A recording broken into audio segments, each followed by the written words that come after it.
बिस्मिल्लाहिर्रहमानिर्रहीम। आज divisional bench ने हमारी 8 क्रिमिनल रिविजन्स पे, खान साहब की क्रिमिनल रिविजन्स पे फ़ैसला महफूज किया हुआ था। वो फ़ैसला सुना दिया है। बुनियादी तौर पे फ़ैसले का क्रक्स ये है कि खान साहब की जितनी PDS बेल जो उनकी अदम मौजूदगी की वजह से खारिज तस्वुर की गई थी, वो दोबारा से उन्हीं अदालतों में पेंडिंग होगी। तो इंशाल्लाह ताला जिस तरह से हम देख रहे हैं कि खान साहब की मुसाफ़ियत जो नज़र आ रहा था कि बहुत कोई तवील फैल जाएगी, वो इंशाल्लाह ताला हमारा सफ़र सुकड़ा है। जो ये कैंपेन ऑफ हरासमेंट शुरू की गई थी वो इंशाल्लाह ताला बहुत जल्द अपने इख्तिताम को पहुंचेगी। साथ ही साथ आज साइफ़र की बेल भी टेकअप हुई थी और साइफ़र की बेल में एक बड़ा ही अजीब सा ऑब्जेक्शन लिया गया कि जी इन कैमरा प्रोसीडिंग की जाए। हालांकि सेक्शन 14 इस बात में बड़ा वाज़ेह है कि उसका इतलाक़ तब होता है कि जब कोई आप एविडेंस अंडर ओथ दे रहे हो, उस तरह की प्रोसीडिंग पर लागू होता है। मगर ये रिलेटेड स्टेज पे एक ऐसी दरख्वास्त दी गई जो ना कि पहले ट्रायल कोर्ट में दी गई, खाली इस मकसद के लिए हाई कोर्ट में दी गई कि खान साहब की आज बेल पे मेरिट पे ना सुनी जाए और उन्हें वो रिलीफ ना मिले।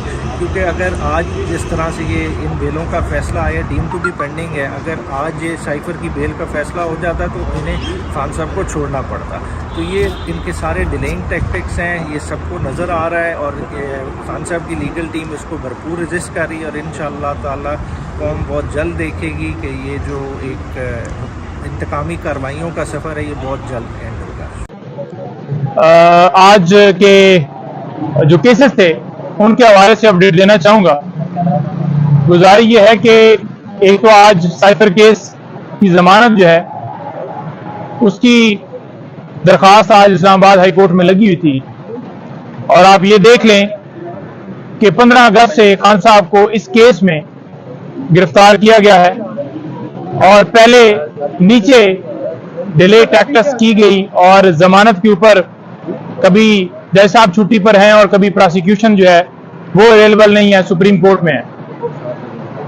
आज हमने देखा कि उसी तरह से एक फिर बहाना बनाया गया सरकार की तरफ से और वो बहाना ये था कि क्या प्रोसीडिंग्स जो हैं वो इन कैमरा होगी या ओपन समाअत होगी। तो ये एक मिसलिनियस एप्लीकेशन दी गई, इस मैटर को मजीद डिले किया जाए, इमरान खान साहब की जमानत के ऊपर मजीद समाअत जो है वो मुलतवी की जाए ताकि उनको मजीद जेल के अंदर रखा जाए।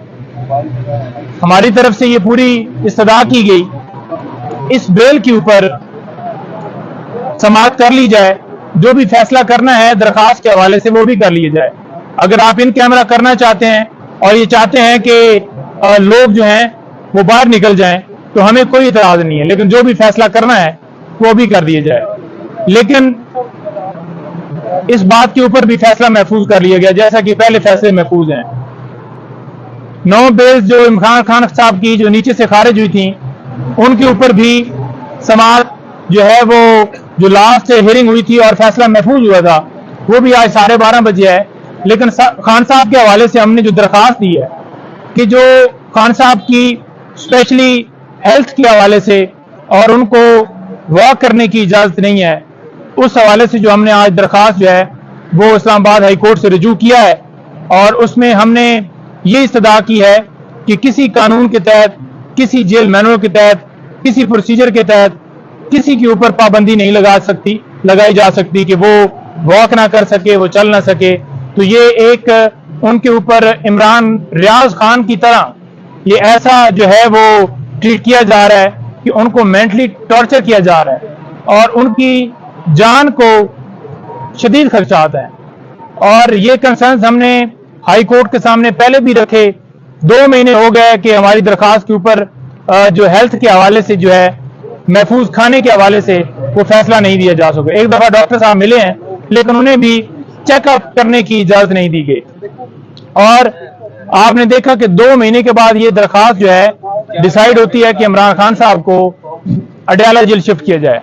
तो ये बदनीति सिर्फ ये थी इस केस के अंदर कि अभी जो फैसला इतना लेट किया गया कि फौरन, क्योंकि अभी चालान जो है इन्होंने जमा भी करवा दिया और ट्रायल डे टू डे करने के लिए, क्योंकि अदालत को अटक जेल जाना पड़ता था, तो उन्होंने सोचा कि अब ये फैसला दे दिया जाए और अदालत को आसानी हो कि वो यहाँ पर अडयाला जेल जाएं और जाकर वहां per day to day hearing हो और इसके ऊपर फैसला जल्दी से देकर बेसिकली सजा देना चाहते हैं कि खान साहब को इलेक्शन से बाहर किया जाए और खान साहब जेल के अंदर हैं।